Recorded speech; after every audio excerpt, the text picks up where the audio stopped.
네, 오늘은 금방 읽으신 대로 요한복음 15장의 그 포도나무 비유입니다. 여러분, 이스라엘은 포도나무가 굉장히 많습니다. 예수님께서 비유로 흔히 말씀하실 때 봉죽나는 새를 보라, 들에 핀 백합화를 보라 이러면서 우리의 일상적인 것과 연결시켜서 비유로 가르쳐 주시니까 훨씬 듣는 사람이 공감이 더 잘 됐을 거 아니겠습니까? 그런 면에서 지천에 널려있는 포도나무들을 대상으로 해서 비유로 가르쳐 주실 때 많은 사람들이 공감하게 되었을 것입니다. 우리도 이렇게 미국 또 일본 한국 할 것 없이 이 와이너리가 많이 있는 나라들에 대해서 우리가 많이 듣고 있는데, 특별히 이스라엘은 지중해성 기후와 그 토양 때문에 와이너리가 많이 발달되어 있다고 그럽니다. 그래서 지금도 300군데 이상 이스라엘에 와이너리가 있고, 그 중에서 20% 정도가 수출이 되는데 미국에도 좋은 양질의 포도주들이, 와인들이 수입되고 있다고 하거든요. 이스라엘산 와인이. 그 정도로 포도주, 포도나무 이런 것은 익숙한데, 그것은 구약시대 때부터 이미 성경에 보면 이스라엘 백성들과 관련해서 포도나무 비유를 얘기를 많이 하셨더랬습니다. 그래서 익숙한 거죠. 지금 예수님이 말씀하실 때 그 청중들은 당연히 그 포도나무 비유에 대해서 잘 알고 있는 상황인데요. 시편에도 보면 구약의 80편에 보시면 이런 대목이 있습니다. 주께서 한 포도나무를 애굽에서 가져다가 민족들을 쫓아내시고 그것을 심으셨나이다. 그리고 주께서 그 앞서 그 땅을 기영하고 많이 가꾸어 주셨기 때문에 뿌리가, 그 포도나무 뿌리가 깊이 그 땅에 박혀서 그 큰 그늘을 만들기도 하고, 가지가 저렇게 많이 뻗기도 하고, 덩쿨이 저렇게 많이 주변에 미쳐서 번지기도 하고, 그렇게 했다는 것이죠. 그랬는데 주께서 어찌하여 그 담을 허시사 길을 지나가는 모든 이들이 그것을 따게 하셨나이까? 숲속의 멧돼지들이 상해하며 들짐승들이 먹나이다 그랬습니다. 여러분 앞에 보셨죠? 누가요? 주께서 무엇을? 포도나무를 어디에다가? 애굽에서 뽑아다가 가나안 땅에 심으셨다. 그래서 그 뽑아서 심으신 농부이신 하나님께서는 그 심은 목적이 뭐겠습니까? 좋은 열매를 많이 풍성히 맺기를 기대하고 나무 열매를 기대했는데, 이 들포도를 맺힌 거예요. 최상품, 극상품의 포도 열매가 아니라 아주 그냥 멧돼지나 들짐승이나 먹을 수 있는, 그래서 막 밟히고 주변 사람들이 들어오고 아무도 그것을 귀하게 생각하지 않는, 그래서 그 포도원이 숲밭이 되고 원래 심어놓은 그 기대와 요구와는 너무나 다른 그런 모습을 이스라엘 백성들이 보여줬다, 이런 얘기죠. 여러분, 하나님께서는 이스라엘 민족을 택하셔서 가나안 땅에 다른 민족들을 쫓아내시고 그곳에 약속의 땅에 보내주셨을 때는 그 이스라엘 민족에 대한 기대가 있으셨겠죠. 하나님의 나라가 이루어지기를 원했겠죠. 하나님이 다스리는 나라. 그래서 하나님 사랑하고 이웃을 사랑하고 하나님의 백성들을 사랑하는, 공평과 정의가 하수처럼 흐르는 그런 아름다운 모습, 극상품, 세계 그 어디에도 볼 수 없는 아름다운 신앙 공동체를 이루어서 그것이 주변에 많이 확장되고 전달되어서 하나님의 통치가 온 땅에 편만하게 번지도록 하는 그 일을 위해서 이스라엘을 택하여 부르셔서 특별히 그렇게 삼으신 것이죠.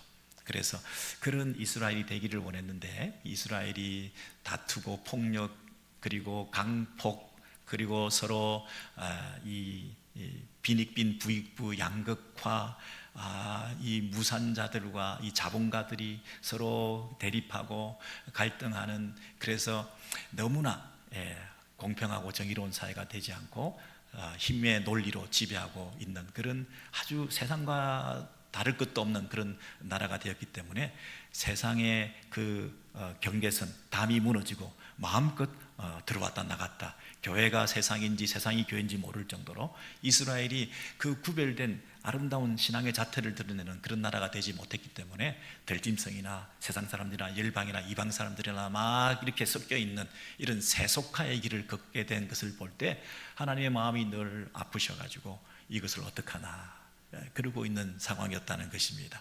그러면 이스라엘은 처음 애초에 기대와는 상관없이 이렇게 세속화의 물결을 따라 교회 안에 세상이 들어와서 교회가 세상인지 세상이 교회인지 모르는 그 경계선이 무너져 있는 그 세상과 교회 사이에 말뚝을 경계선을 박아두었는데 그 말뚝을 너무 넓게 말뚝을 박아놓는 바람에 촘촘히 박아놓지 않고 넓게 박아놓는 바람에 세상이 너무나 쉽게 들어오고 나가고 하는, 그래서 이 이스라엘이 이스라엘 다움을 잃어버리는 이런 상태에서 그러면 이스라엘에 대한 하나님의 계획은 실망스럽게 포기하고 멸망한 상태로 그냥 내버려 둘 것인가 하는 그런 의문이 들었을 때에 이 시편의 하반부에 보시면 하나님께서 이렇게 얘기하시는 것을 볼 수가 있습니다. 만군의 하나님이여 구하옵나니 돌아오소서. 하나님께서 돌아오셔서 이 문제를 해결해 달라고 하는 그런 간절한 기도가 있습니다.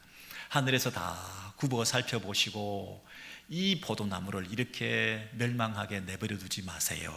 이 포도나무를 돌보아 주십시오. 주의 오른손으로 심으신 줄기요 가지 아니니까 그것이 다 불타고 배임당하고 멸망하오니 이렇게 내버려 두지 마시고 하나님께서 은혜를 베풀어 주세요. 특별히 어떻게 해요?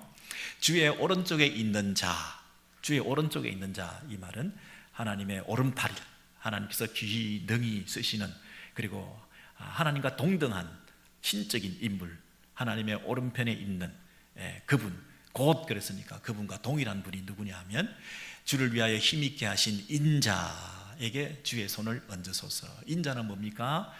사람의 아들, Son of Man.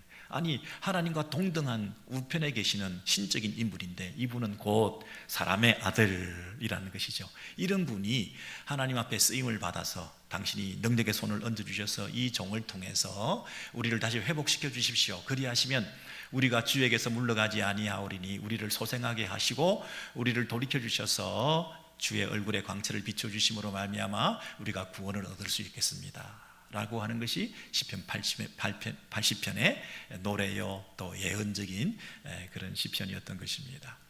여러분, 그러니까 구약시대에 이스라엘 백성들에게 있어서는 포도나무는 무엇을 상징하는 것입니까? 이스라엘 백성들 자신을 상징하는 것이었습니다. 이스라엘을 다른 민족을 쫓아내고 포도나무를 애굽에서 건져다가 심었다. 누가? 농부이신 하나님께서 그 포도나무에 대한 기대를 가졌는데 그 포도나무가 그 이스라엘이 자기 역할을 잘 해주지 못해서 멸망에 봉착해 있다, 이렇게 돼 있죠. 네. 그런데 이 이스라엘을 회복할 수 있는 가능성이 누구에게 달려 있다고요?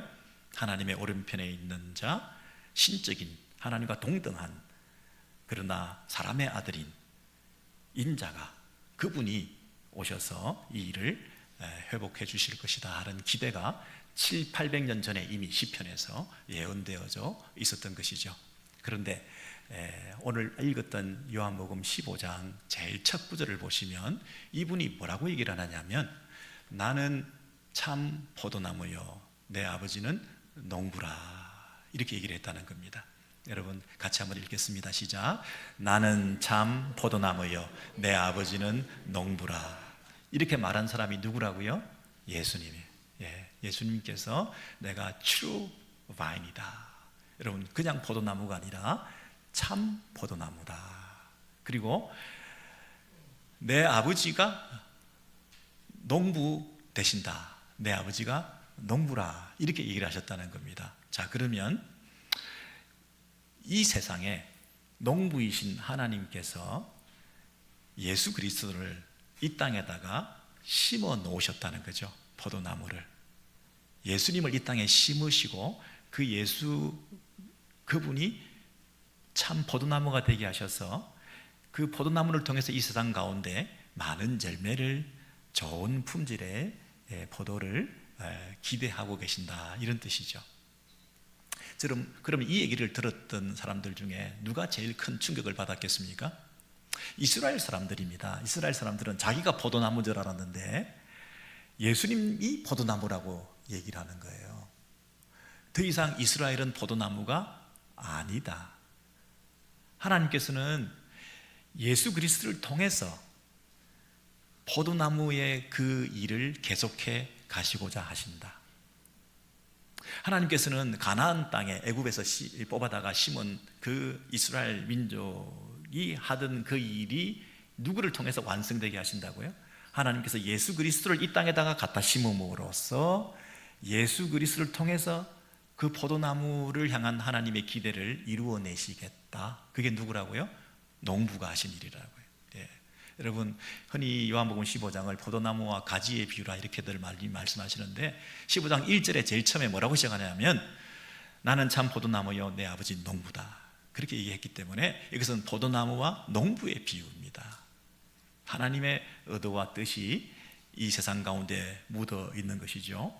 자, 그러면 그냥 포도나무도 아니고 참 포도나무라는 얘기는 그 구약의 이스라엘의 그 포도나무의 역할을 진정으로 완성하실 참 포도나무이신 분이 오셨다, 이런 뜻이겠죠. 그래서 예수 그리스도 그분이 참 포도나무이신데, 그러면 이분이 진짜 참 포도나무의 역할을 잘 할 수 있을지 어떨지, 그게 이제 우리의 관심사 아니겠습니까?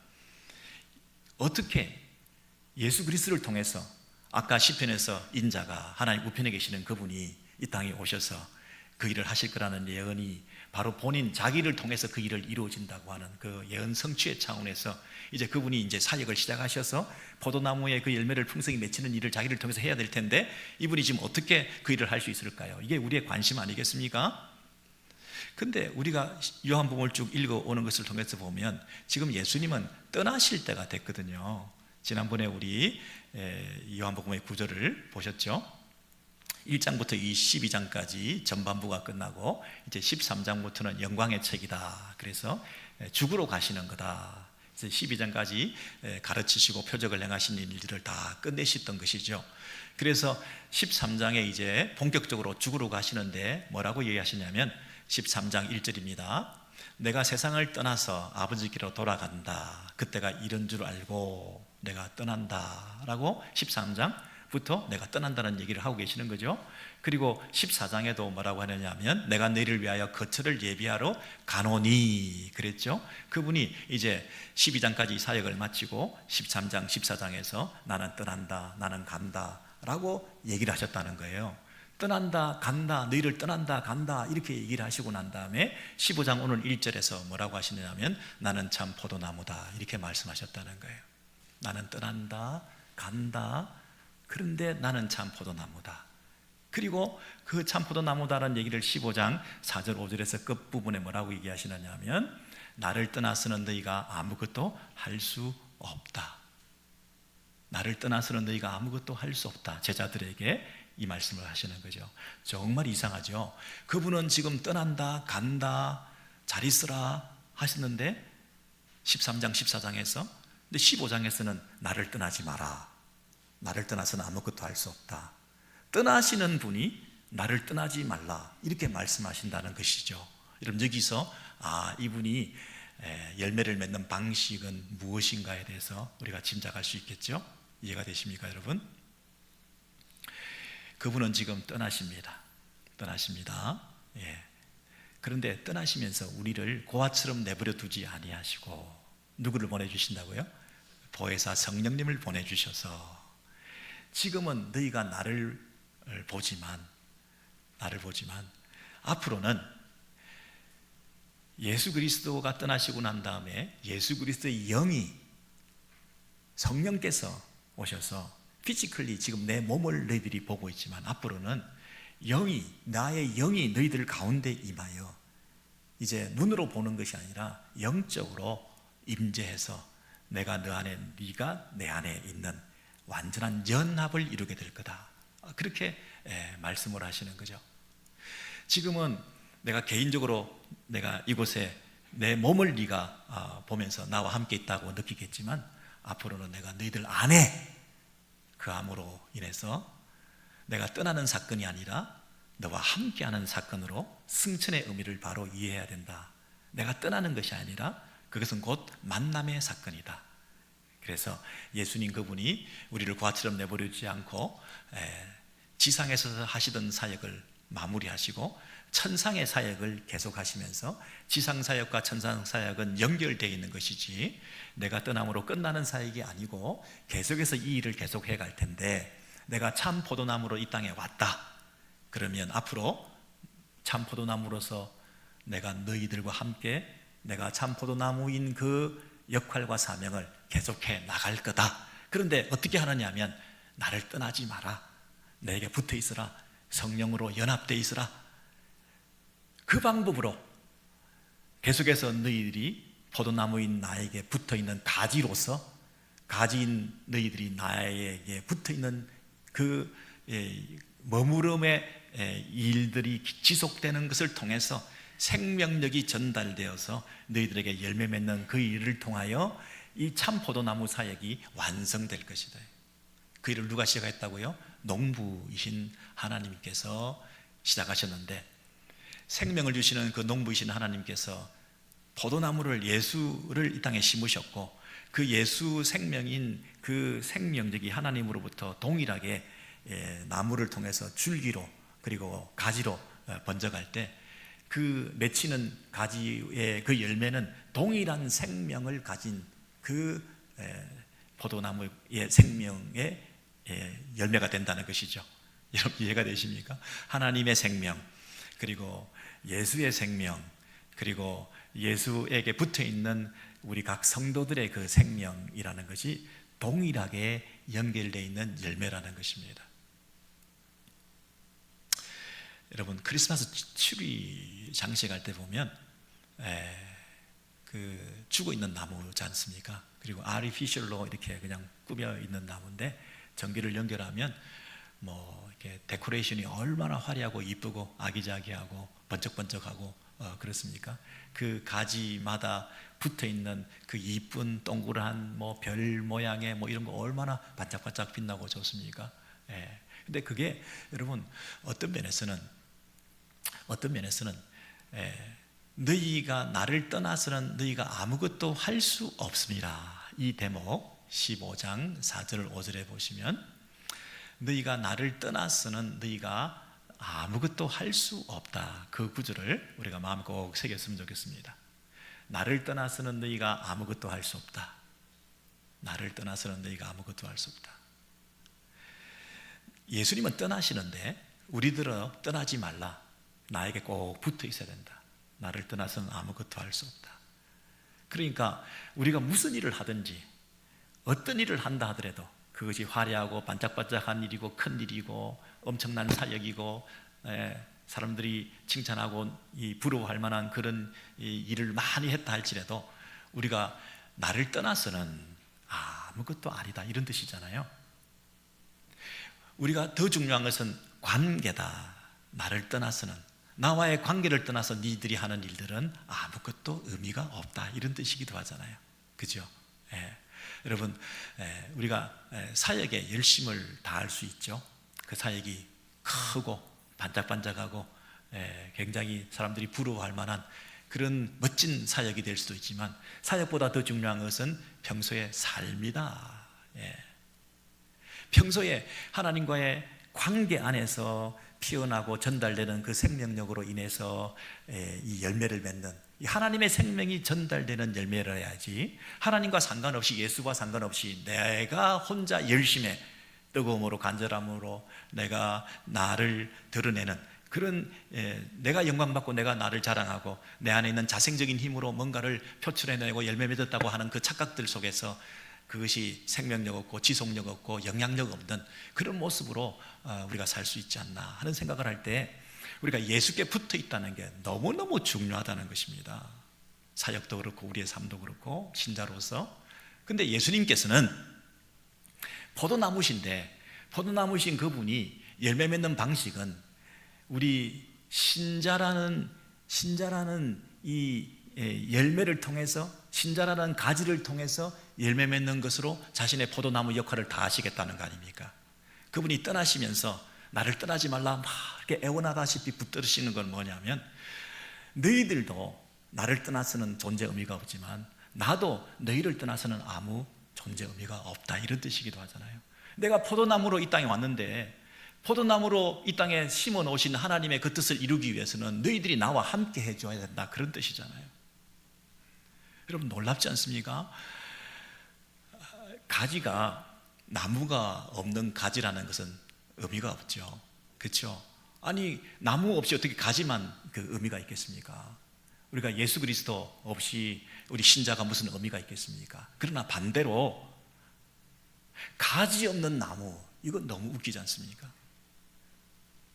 가지가 없이 나무만 있다, 신자가 없는 예수만 있다, 제자가 없는 예수만 있다, 그거 얼마나 서글픈 일이겠습니까?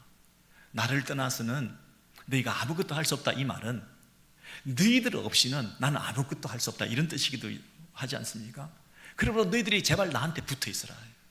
나한테 붙어 있어서 성부 하나님, 성자 하나님으로부터 오는 그 생명을 너희들도 전달받아서 이 세상에는 없는 최상품의 아름다운 열매를, 하나님의 생명력을 드러내 보임을 통해서 나타나는 하늘의 그 아름다운 영향력과 그 향기를 나타내는 그런 삶을 살아내는 이런 열매를 맺어야 될 거 아니냐. 너희들이 나를 떠나서는 아무것도 할 수 없지만 나도 너희들이 나와 함께 하지 않으면 나도 아무것도 할 수가 없어요. 그런 면에서 예수 그리스도께서 이 땅에 오셔서 너희가 내게 붙어 있어야 된다, 붙어 있어야 된다, 이렇게 계속 말씀하시는 거죠. 예. 여러분 그런데 이것을 조금 더 구체적으로 한 구절 더 보시면 이렇게 되어 있습니다. 요한복음 15장 7절 말씀을 우리 같이 한번 읽도록 하겠습니다. 너희가 내 안에 거하고 내 말이 너희 안에 거하면 무엇이든지 원하는 대로 구하라, 그리하면 이루리라. 아멘.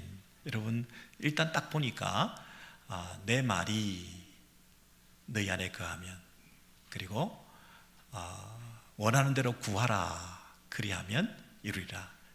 두 가지가 나오고 있는 것을 볼 수가 있습니다. 자 보십시오 여러분. 아까는 내 말이, 아까는 내가 너희 안에 거하고 너희가 내 안에 거하고 이랬는데, 이번에는 내가 너희 안에 거하고 내 말이 너희 안에 거하면, 그래서 말씀이 너희 안에 거하면으로 바뀌었죠. 어떻게 예수님이 우리 안에 거할 수 있을까? 우리가 어떻게 예수님 안에 거할 수 있을까? 이게 참 이해가 안 되던데, 이 연합의 의미는 결국 그분의 말씀이 우리 안에 거하면 이라는 뜻이라는 거죠. 그런데 그분의 말씀만 독단적으로 사역하는 것이 아니라 이미 우리는 누구를 받았습니까? 우리 안에 누가 거하십니까? 성령께서 우리를 고아처럼 내버려두지 않고 우리 안에 거하시면서 우리에게 예수님께서 가르치셨던 것을 기억나게 하시고, 예수님께서 가르치셨던 그 말씀을 잘 깨달을 수 있도록 우리에게 말씀으로 가르쳐 주시는 역할을 누가 합니까? 성령께서 하시는 것입니다. 그래서 내 말이 너희 안에 거하면, 예수님의 말씀이 우리 안에 거하면, 이 말은 성령께서 예수님의 그 말씀을 깨닫고 잘 이해될 수 있도록 가르쳐 주시는 그 말씀 사역이 성령으로 말미암아 일어나고 있다, 이런 뜻이죠. 그런데 그 말씀이 우리 속에 풍성히 거하게 되면 그것이 오늘 말씀에 무엇이든지 원하는 대로 구하라, 그리하면 이루리라, 이 말씀이죠. 우리는 15장 7절의 그 하반절에 무엇이든지 원하면 구하라, 그리하면 이루리라, 이 말씀만 딱 떼어내어서 내가 원하는 것, 내가 소원하는 것, 그것이 돈이 되었든 건강이 되었든 나의 이 집이 되었든 내가 원하는 것 다 원하는 대로 구하면 이루어준다.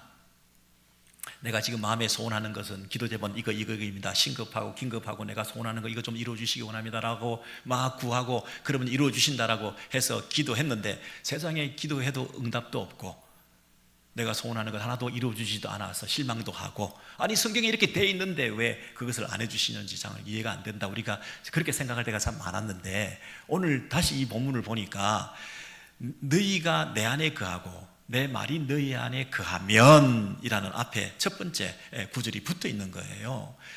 내 말이 너희 안에 거하면. 그래서 여러분 성령께서 우리에게 예수님의 말씀을 가르쳐 주시고 이 성경을 우리에게 주셨는데 이 성경의 원저자는 성령님 아닙니까? 성령께서 원저자이신 이 성경을 우리가 성경을 읽을 때마다 말씀으로만 받아들이지 않고 성령께서 가르쳐 주시는 음성을 듣고 내 안에 이 하나님의 말씀이 성령께서 깨닫게 해주셔서 하나님의 말씀으로 내 안에 전달되어질 때 그 말씀이 내 안에 거하면, 그 말씀이 내 안에 풍성히 거하면, 말씀이 내 안에 살아있으면 내가 자연히 가지게 되는 반응이 뭐냐면 그 말씀대로 살게 해 주십시오. 그 말씀대로 내가 살아낼 수 있도록, 그 말씀의 열매를 맺을 수 있도록 해주십시오. 말씀이 내 안에 거하면, 성령께서 우리에게 힘주셔서 그것이 깨달아지게 된다면 성령께서 힘주셔서 그것을 살아낼 수 있도록 해주십시오. 그것이 내 소원이 된다는 거죠. 무엇이든지 원하면 그대로 이루어 주신다 이거예요. 그래서 우리 안에 이 성령의 디자이어가 생겨서 말씀에 가르치신 그 말씀의 욕구가 막 내 안에 생겨서 내 안에 말씀이 내 안에 거하게 될 때, 그리스도가 내 안에 거하게 될 때 내가 그리스도를 닮아가고 싶은 마음이 들고, 말씀이 내 속에 풍성히 거할 때 그 풍성한 말씀대로 하나하나 내가 살아내고픈, 순종하고픈 마음이 들어서 내 속에서 그렇게 살게 해주십시오. 모든 것을 내가 원하는 대로 그렇게 되기를 원하는 내 마음을 간구하고 기도하고 사모하고 은혜를 구하고 그렇게 하면 성령께서 너희를 그렇게 살게 해 주시겠다, 풍성한 열매를 맺게 해 주시겠다, 이렇게 말씀하시는 거잖아요. 그러니까 여러분, 이 참 포도나무가 예수께서 이 땅에 오셔서 풍성한 열매를 맺는 데 있어서는 우리 편에서 하는 노력도 덩달아 같이 가야 된다는 거잖아요. 물론 우선순위는 먼저 말씀이 우리 속에 거하면 이것이 먼저 우선순위가 돼야 되겠죠. 먼저 하나님의 말씀으로, 성령으로 우리 안에 이 풍성한 하나님의 기대와 뜻이, 하나님의 소원이 내 안에 풍성히 거하게 되면 나도 그 소원을 이루어 드리고 싶습니다. 내 뜻대로 마옵시고 아버지의 뜻대로 하옵소서 하면서 간절히 그 소원을 가지고 그 하나님 앞에 그것을 간구하고 기도하고 이렇게 살게 해주세요. 이런 성품을 드러내게 해주세요. 이런 열매를 맺게 해주세요. 또 하나의 열매를 바라시며 나를 향한 기대를 가지고 계시는 그분의 뜻대로 내가 열매 맺는 삶을 살게 해주세요. 극상품, 최선의 좋은 최상품을 기대하시는, 세상과 구별된 아름다운 삶을 살게 하시는, 신자로서, 예수의 제자로서 변화되고 달라진 모습을 보이기를 원하시는 그 뜻을, 그 뜻대로 내가 살게 해주세요. 미국의 시민으로서 시민법을 지키는 그런 정도가 아니라 하나님 나라의 법, 천상의 윤리, 이 세상에는 없는 이 산상보험적인 그 윤리를 지키며 살아갈 수 있는 그 말씀이 내 속에 풍성히 거했기 때문에 내가 그 말씀대로 살게 해주세요. 세상에서는 살인만 안 하면 사람 죽이지 않았다고, 살인자 아니라고, 난 죄인 아니라고 얘기하지만 내가 인격을 모독하고 형제를 향해서 욕하고 마음속으로 빈정대고 조롱하는 인격 살인도 큰 살인죄이니 나는 그렇게 살고 싶지 않습니다. 내 안에 예수의 성품을 닮은 사람이 되게 해주시고 하나님 나라의 그 고상한 아름다운 자태를 드러내는 그런 삶을 살게 해주세요. 내 안에 성령의 열매가 맺히게 해주세요. 여러분, 성령의 9가지 열매가 뭡니까? 처음에 사랑의 열매를 내가 맺히게 해주세요. 사랑과 희락과 나에게 기쁨도 회복되게 해주시고, 사랑과 희락과 화평과 내 안에 이 평화로운 이 마음도 허락해 주시고, 모든 사람과 화평할 수 있는 마음도 주시고, 오래 참을 줄 모릅니다. 인내할 줄 모릅니다. 내게 자비가 없습니다. 선량하고 양선하지 못하고, 우리가 충성되고 신실하지 못하고, 이 절제하지도 못하고, 이런 내가 너무나 약점들이 많은데 성령께서 이 열매를 맺을 수 있도록 내 안에 이 디자이어를 주세요. 내가 원하는 것 하나님께서 이루어 주세요. 이렇게 기도했을 때 여러분, 이것이 참 포도나무이신 예수께서 이 땅에 오셔서 우리를 그 가지를 통해서 열매 맺음을 통하여 자신의 참 포도나무임을 드러내는 방식으로 말씀과 기도라고 하는 인격적인 관계를 통해서 이것을 이루어내시겠다는 것이죠. 그저 크리스마스 트리에 붙어있는 기계적이고 일방적으로 붙여놓고 그리고 생명력 없고 그냥 자기가 반짝반짝하고 있는 이런 거 말고 말씀과 기도로 서로 영적인 교제가 있는, 예수 그리스도와 나와의 아름다운 그 사귐과 교제를 통해서 그분이 말씀을 주시고 깨닫게 해주실 때 내 속에서도 그렇게 살게 해주세요 라고 기도하는, 간절히 사모하는 이런 우리의 이 마음과 열심을 통해서 이 열매 맺는 관계로 생명력이 드러나는 그 아름다운 참 포도나무의 이 꿈과 이상을 실현하는 이 일에 우리가 부름받고 있다는 것 아니겠습니까? 여러분, 우리가 이 땅에서 교회 생활하고 신앙생활을 하고 있지만 우리가 열매 맺어야 된다, 이 부분을 얼마나 생각해 보셨던가요? 그리고 제 상품의 열매를 맺어야 된다 생각해 보셨나요? 우리의 말, 행동, 생각, 표정, 이 부분에서 그냥 중간 정도? 그냥 낙제점 면할 정도? 그냥 다른 사람보다는 좀 낫다는 그런 정도? 아닙니다. 하늘나라의 윤리 수준에 이르는 예수를 닮은, 우리는 참 포도나무이신 예수께 붙어있는 줄기이기 때문에 예수의 수준에 맞는 윤리가 드러나야 되지 않습니까? 그 포도나무를 하나님께서 농부가 되셔서 예수를 이 땅에 심어 놓으시고 그 예수의 인격과 삶을 본받고 닮아라고 이 땅에 심어 놓으신 거 아닙니까? 그러므로 우리는 그 예수에게 붙어있는 자로서 예수의 생명이, 예수의 인격이, 예수의 삶이, 예수의 윤리가 드러나는 똑같은 열매를 맺어야 되는 거 아닙니까? 우리는 그저 교회 왔다 갔다 하는 것으로 거하고 있다고 생각하는데, 그랬다가는 불에 태워진다. 열매 맺지 못하면, 좋은 열매를 맺지 못하면 쓸모없다. 여러분, 이런 책망을 받을까 두렵지 않습니까? 여러분, 오늘 저와 여러분의 삶 가운데 여러 가지 어려운 환경이 직면해서 그 문제가 해결되기를 원하는 기도 제목, 이런 상황에서 벗어나고 싶은 그런 안타까움, 이런 거 우리가 충분히 잘 알고 있습니다만은, 그런 직면한 여러 가지 해결해야 될 당면한 과제들이 많이 있습니다만은, 그러나 우리가 먼저 내가 누구인가, 내가 어떤 열매를 맺어야 되는가, 나는 누구에게 붙어 있는가. 예수라는 그 참 포도나무는 신자라는 가지를 통해서 열매 맺기를 원하시는데, 나는 정말 예수께 붙어 있어서 그분의 뜻을 이루어내는 그런 삶을 살아내고 있는가. 여러분, 여기에 먼저 초점을 맞추면 하나님께서 우리를 귀히 보실 겁니다. 하나님께서 우리의 삶을 통해서 아름다운 일들을 더 많이 행하실 것입니다. 하나님께서 저와 여러분이 매일의 삶 가운데 열매 맺기 위해서 그분의 말씀에 깊이 뿌리 내리고, 그 말씀이 주시는 성령의 가마력 있는 그 능력의 말씀으로 내가 도전받고 내 안에서 그 말씀대로 살아내려고 하는 마음의 소원들이 막 생기면서 무엇이든지 구하면 내가 그렇게 되기를 원합니다. 그래서 그런 아름다운 성령의 열매를 무엇이든지 이루리라, 그런 풍성한 그리고 질 좋은 포도주의 아름다운 모습을 나타내 보이는 삶을 살아가면, 그것이 하나님께서 지금 가장 시급하게 원하는 여러분들을 향한 뜻이 아니겠습니까?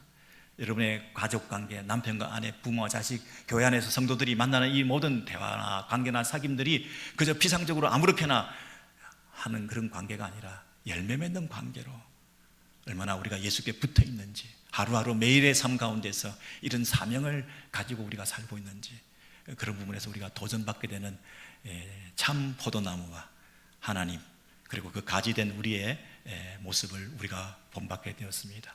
여러분, 이런 부르심에 우리가 눈을 뜨시고 우리의 남은 생에는 주님께서 원하시는 참 포도나무에 붙어있는 자의 합당한 열매를 아름답게 맺어가시는 저와 여러분 되시기를 소원합니다.